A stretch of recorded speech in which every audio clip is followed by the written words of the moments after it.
Broadcasting from Oklahoma, the tornado capital of the world, home of the Oklahoma City Thunder and the University of Oklahoma Sooners.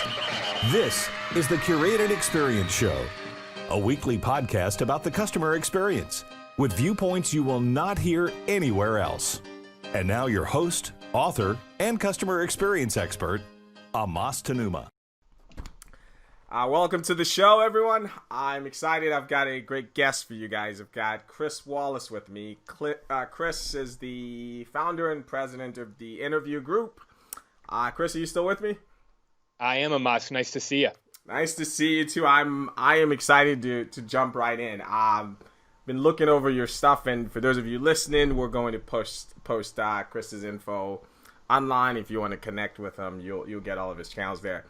I want to talk to you about this broad topic around the customer experience, but specifically, there's some things about what you do that caught my eye.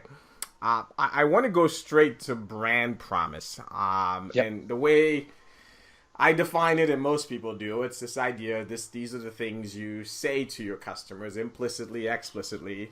And then most of the folks who listen to our show are the guys responsible for fulfilling that.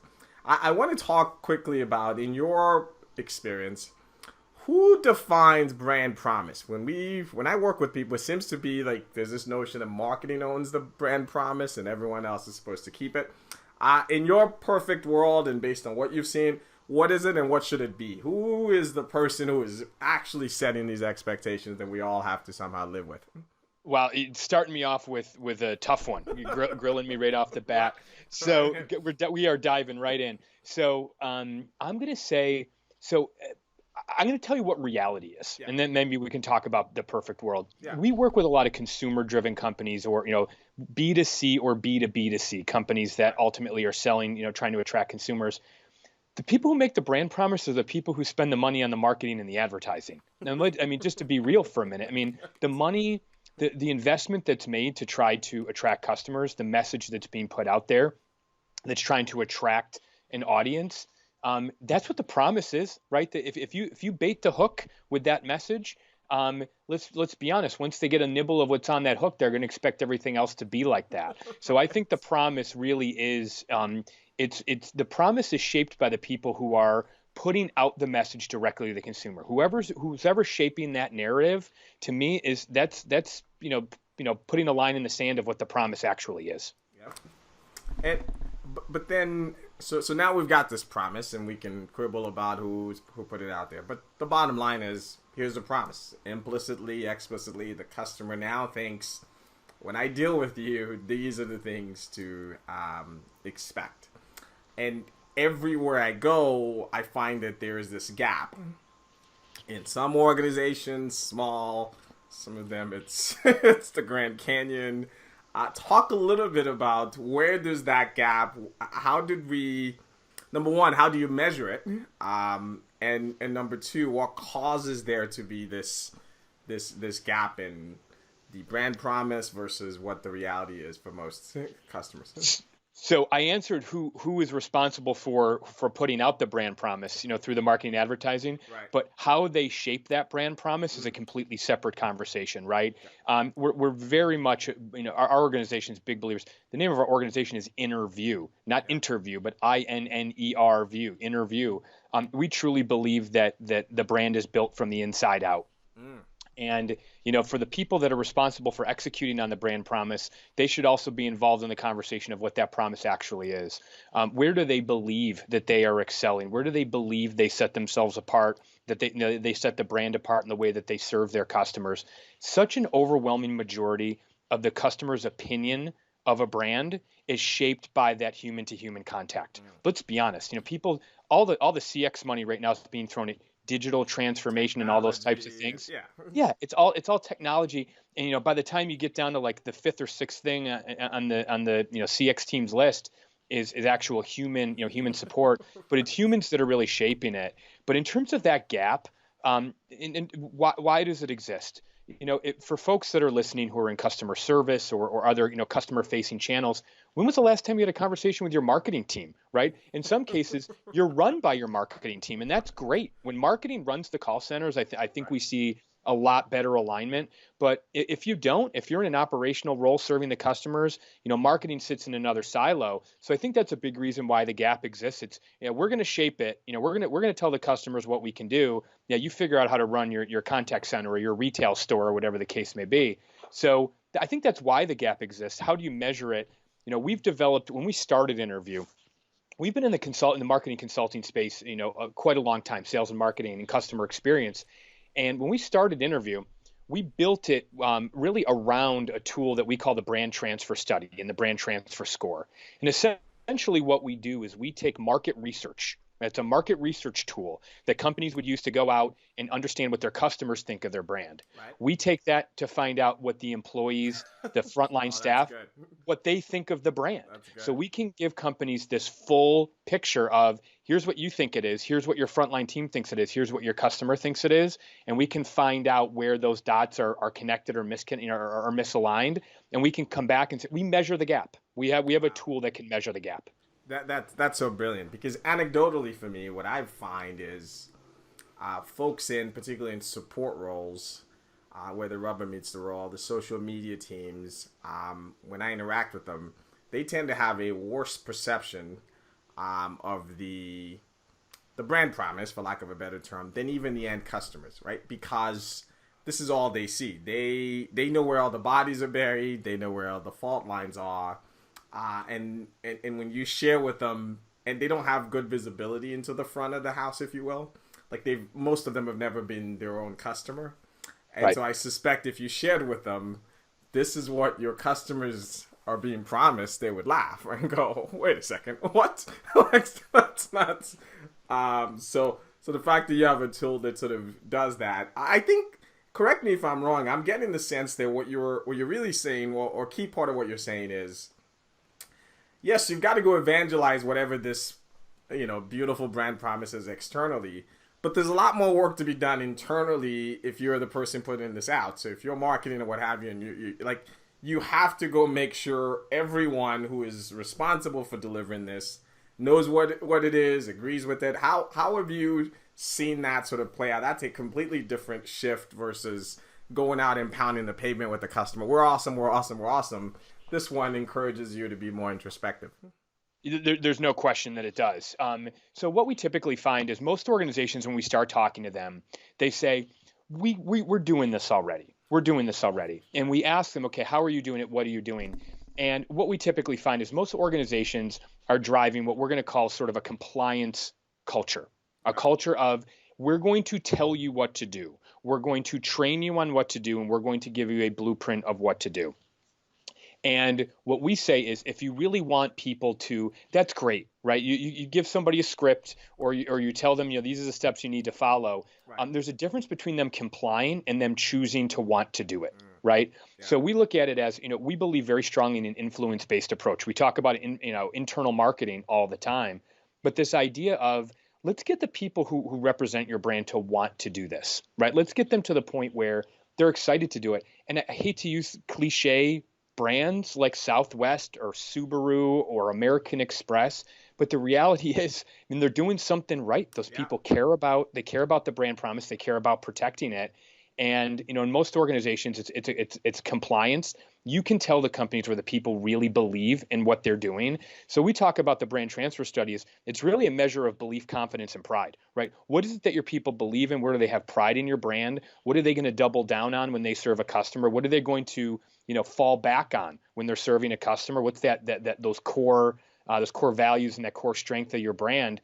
By understanding that, you can really shape. We always talk about the frontline teams, the employees, as the gateway to the customer, right? So this idea of, if they're the gateway to the customer, just telling them what to do is going to get you one level of results.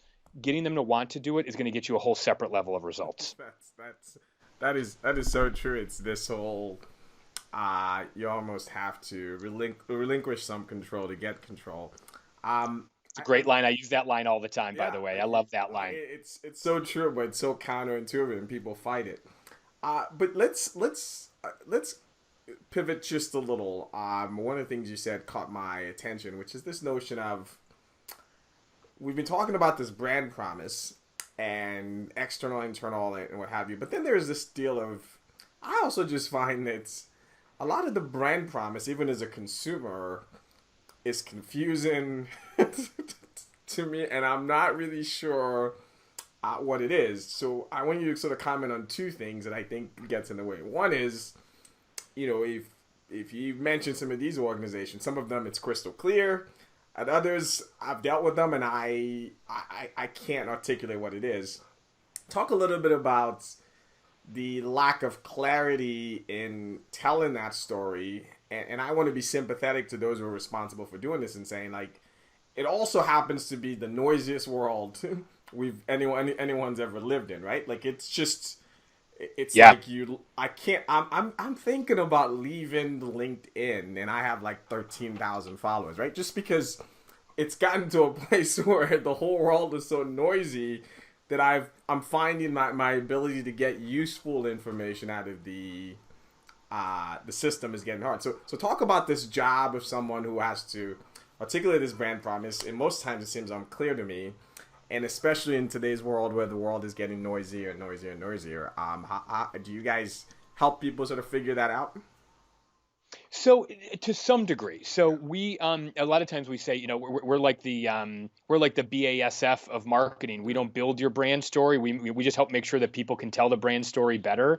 Right. But what we do is when we gather feedback from the frontline teams through the brand transfer study, we talk about frontline feedback is business intelligence. Okay, and if you're a large organization, going to be completely honest, if you're a 10-person shop, this is not really wasn't developed for that. This is really for more of a medium and large size business. But if you gather that frontline feedback, it becomes business intelligence. And so many times when people hire us, what ends up happening, our clients hire us and they think they have a hardcore message. They've got their message locked and they want to push it out. And they want to get everybody rallied around this message. And that's what they hire us to do.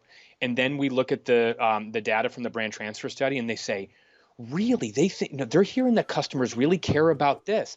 And it ends up becoming that feedback loop that ends up becoming a way for them to help shape strategy. And it's like, well, if you want to know what your customers want, why don't you try talking to the people who talk to your customers all day long, right?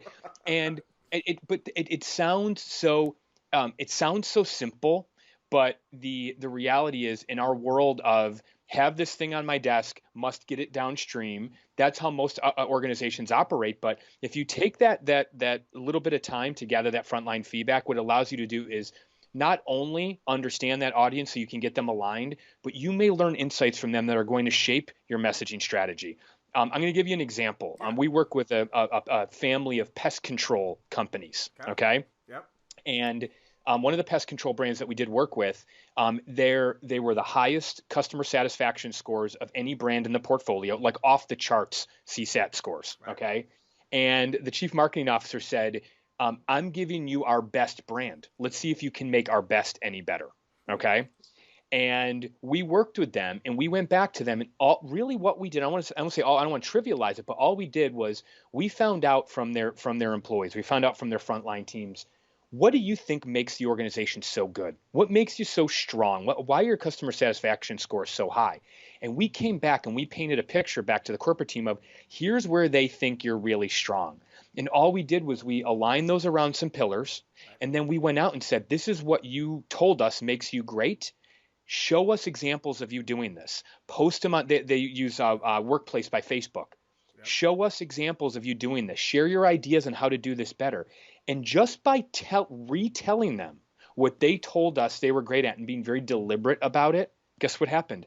Their CSAT scores went up. Their sales went up. Just by reminding them of the great things that they were doing, encouraging them to do great things more often, their scores went up across the board. So by understanding from that frontline team and really simplifying and boiling that value proposition down to a couple of things, we're able to make progress. So that's a long way of answering your question, saying simplicity, right? We try to use the data to help our clients drive simplicity, but that data also helps them drive some tweaks maybe in their brand promise or their external messaging that's going to drive a better connection with customers too.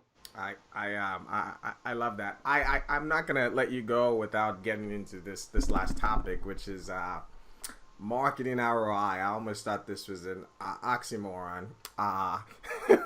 Like I think the famous quote in marketing is half the dollars I spent are wasted, but I don't know which half, so you got to keep right, giving me. Right, for sure. And this happens. That's in our pitch deck, by the way. You and I are really? on the same wavelength. That's in our pitch deck. Yeah. Awesome. So this happens. This happens. So most of the folks I tend to work with tend to be on the CX and the service side, who are in most organizations, enterprise organizations, starved for resources, have to justify every penny they spend, and they all have marketing envy. Like they have marketing envy in part because they just look around and go, this guy gets his budget every day, because we all sort of live in there. I'd love for you to talk about, and I'm being a little tongue in cheek, because I've also watched this space, right? So we work with marketers and service people and say, I've watched its space sort of change. It's become more data intensive, and lots of CMOs now, and my CMO friends who are listening are more, on the data side than at any time. But still, I'd love for you to talk a little bit about how you sort of see this topic around ROI in organizations where it's a knife fight for resources. And I've always had this notion that resources shouldn't be an emotional thing, shouldn't be a political thing, right? An ROI is an ROI, right? Right. But somehow it isn't. Talk a little bit about marketing ROI, what you guys do, what you've seen, and your overall topic about this perception that marketing is sort of this dark arts that you just throw money in and hope something happens. Yeah. So again, you're digging into, you're going deep with, you're cutting deep with these questions. Here's my take on it. I think, and I'll be completely honest and say our expertise is not digital advertising and click-through rates and conversions and form completions and all those types of things. We are very much a conversion play. So when we talk about marketing ROI, we worked with a major major online jewelry brand, and they spend a lot on digital marketing. Right. And that's their primary demand gen effort. And when you think about spending money on demand gen, most marketers that I know anyway are being measured more and more on things like conversion rates. I'm talking about conversion rates, not in email campaigns. I'm talking about on actual conversion rates at points of sale and things like that. How much revenue are we driving from these? If we drove X amount of demand, how much revenue are we actually getting out of that? They're taking the marketing measurement down further, closer to the customer transaction. Yep. And we look at that and say, from a marketing investment standpoint, most marketers look at it as, once I drive the demand, my job's kind of done. Right. But we actually did a piece of research, and we asked marketers. We had 81% of marketers tell us that their success, the success in their role, is directly dependent on the abilities and the performance of frontline teams. So I'm going to restate that. 81% said how I'm measured in my role is directly linked to how frontline teams perform. Customer-facing employees, 81%. And from that, you can extrapolate and say, okay, they realize that they're being measured in new ways. The work that we do is very much it's a harvest play. You put out the marketing for the demand, and then the people show up. The calls start coming. The traffic starts coming in your retail store, unless it's 2020 and nobody comes in your retail store.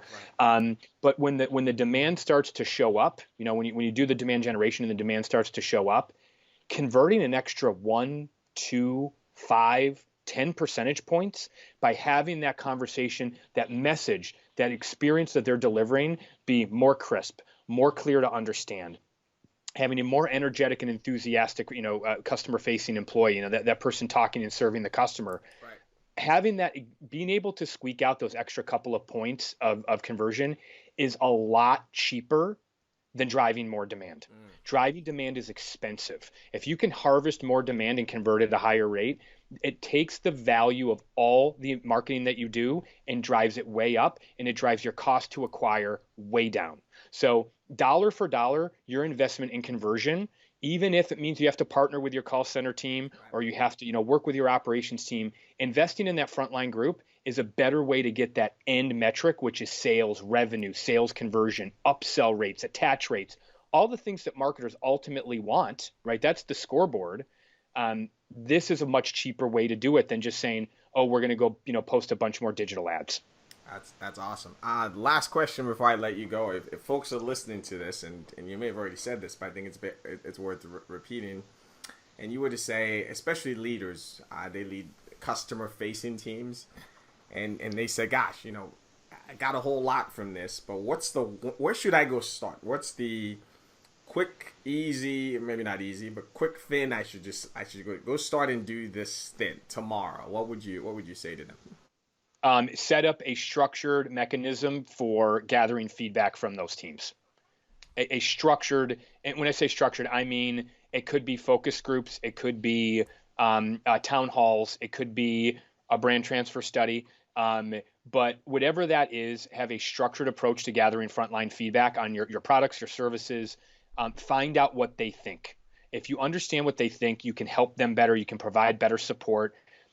I'm sure most of the people that listen to your show have been in a situation where the brand that they work for has launched a new product or service. Right. And 2 months in, it's not selling as much as they'd want. And what do? They pull everybody off the phones or off the floor and they train everybody again. Right. And it's like, that's not necessarily, they don't need people. Most organizations think if it's not working, let's do more of the thing that we did before. Well, let's stop. Let's find out where there might be a disconnect. Let's find out where they might be struggling. We found out one time when we did a product launch with a major brand that there was something in the system where they were getting compensated more for something that was in direct competition with the new product that they were asking them to sell, and they didn't know that. And by gathering that frontline feedback, they're like, well, why would I sell that? I get paid more for this. And they explained it to us.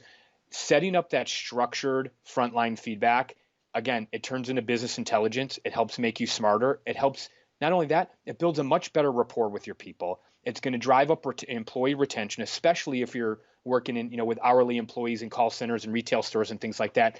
Listen to them. That would be the number one thing I would say. That's awesome. Well, Chris, I want to thank you for coming on. And for those of you listening, we're going to post Chris's Twitter and LinkedIn. I'm trying to blank here, maybe because I'm getting sick of that platform. Chris is with Innerview Group. He's the founder and president of that group. Chris, I really want to appreciate you sharing your insights with our audience today. Thank you so much. Thank you for having me. I appreciate it. This has been a good discussion. Awesome. And until next time, remember, the experience is either random or intentionally curated. I'll talk to you soon. Thanks for listening to the Curated Experience with Amos Tanuma. If you like what you just heard, we hope you'll join the conversation online by visiting us at curatedcx.com or at amostanuma.com. That's curatedcx.com or amastenumah.com. And please invite your friends and colleagues to visit our website or iTunes, where they can check this and previous podcasts. This has been a Bien LLC production. Check us next time for another edition of The Curated Experience.